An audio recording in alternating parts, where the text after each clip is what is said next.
ঠিক আপনার পায়ের নিচে কয়েক ইঞ্চি কংক্রিট স্ল্যাবের উপাশে যদি একটা জীবন্ত নরক থাকে, আপনি কি টের পাবেন? আপনি হয়তো উপরে আপনার ড্রয়িং রুমে বসে কফি খাচ্ছেন, অথচ আপনার ঠিক নিচে এক অন্ধকার কবরে আপনারই একজন আপনজন 24 বছর ধরে সূর্যের আলো দেখার জন্য আকুতি মিনতি করছে। অবাক হচ্ছেন? ভাবছেন কোনো হরর মুভির গল্প কিনা? না, একদমই না। আজ আপনাদের এমন এক বাবার গল্প শোনাবো, যিনি দিনের বেলা ছিলেন সমাজের চোখে আদর্শ মানুষ, আর রাতে নিজের বাড়ির নিচে তৈরি করেছিলেন এক পৈশাচিক সাম্রাজ্য, যেখানে তার নিজের মেয়েই ছিল তার বন্দী। ঘটনাটি অস্ট্রেলিয়ার অ্যামস্টার্ন শহরের। এখানকার একজন বাসিন্দা জোসেফ ফিটজেরাল্ড। বাইরে থেকে তাকে দেখলে মনে হবে খুবই নিয়মশিষ্ট একজন মানুষ, কিন্তু এই মানুষের মনের ভেতরে ছিল এক অন্ধকার বাসনা। 1984 সাল। জোসেফের 18 বছরের মেয়ে এলিজাবেথ হঠাৎ একদিন উধাও হয়ে গেল। মা রোজমেরি পাগলের মতো মেয়েকে খুঁজলেন, কিন্তু জোসেফ খুব ঠান্ডা মাথায় পুলিশকে একটা চিঠি দেখালেন, যে চিঠিতে লেখা ছিল এলিজাবেথ ঘর ছেড়ে পালিয়েছে এবং তাকে যেন কেউ না খোঁজে। ব্যাস, পুলিশের ফাইল বন্ধ হয়ে গেল। কিন্তু আসল রহস্যটা লুকিয়ে ছিল জোসেফের পকেটে রাখা একগুচ্ছ চাবিতে।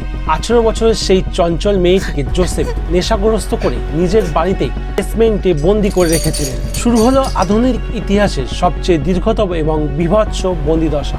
জোসেফ জানতেন কিভাবে সমাজকে ফাঁকি দিতে হয়। তিনি বেসমেন্টে তৈরি করেছিলেন 8টি ভারী স্টিলের দরজা। দরজায় ছিল ইলেকট্রিক কোড। বাড়ির কেউ জানতো না সেই অন্ধকার কোঠরির কথা। জোসেফ প্রতিদিন লুকিয়ে নিচে যেতেন এবং হয়ে উঠতেন এক দানব। রাতের পর রাত নিজের মেয়ের উপর অত্যাচার, অকথ্য নির্যাতন চালাতেন। এলিজাবেথ সেই অন্ধকারের ভেতরেই একের পর এক জন্ম দিলেন 7টি সন্তান। ভাবুন তো সেই নরকের কথা, যেখানে তার মা সন্তানদের জন্ম দিচ্ছেন কোনো ডাক্তার, ওষুধ, এমনকি জানালার আলো ছাড়াই। জোসেফ যখন দেখলেন নিচে বাচ্চার সংখ্যা বেড়ে গেছে, তখন তিনি নতুন নাটক সাজালেন। 7টি বাচ্চার মধ্যে 3টি বাচ্চাকে তিনি উপরে নিয়ে আসেন। স্ত্রী রোজমেরিকে বিশ্বাস করালেন যে এলিজাবেথ বাচ্চাগুলিকে দরজার সামনে রেখে গেছে, কারণ সে তাদেরকে মানুষ করতে পারছে না। তাই এভাবে কেটে গেল দীর্ঘ 24 বছর। 2008 সাল। জোসেফ হয়তো ধরা পড়তেন না যদি না এলিজাবেথের বড় মেয়ে কাস্টিন মারাত্মক অসুস্থ হয়ে পড়তো। কাস্টিন যখন মৃত্যুর কোলে ঢলে পড়ছে, এলিজাবেথ পাগলের মতো জোসেফের পায়ে লুটিয়ে পড়লেন। জীবনের প্রথমবার জোসেফ ভয় পেলেন। তিনি কাস্টিনকে হাসপাতালে নিয়ে যেতে রাজি হলেন, কিন্তু 19 বছরের কাস্টিনের জীর্ণ শরীর দেখে ডাক্তারদের সন্দেহ হলো। তারা পুলিশদের খবর দিলেন। পুলিশ যখন জোসেফকে জেরা করতে শুরু করলো, জোসেফ আত্মবিশ্বাসের সাথে সেই তার পুরনো মিথ্যে গল্প শোনালেন। কিন্তু পুলিশ এবার দমল না।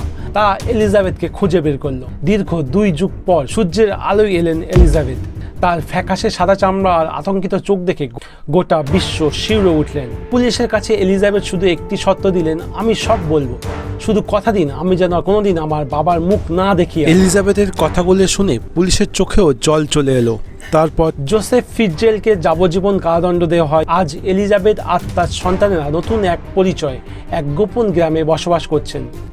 24 বছরের বন্দিদশা হয়তো তাকে মানসিকভাবে ক্ষতবিক্ষত করেছে, কিন্তু তার বেঁচে থাকার লড়াই আমাদের মনে করিয়ে দেয়, অন্ধকার যতই গভীর হোক, একদিন না একদিন সত্যের আলো ভেদ করবেই।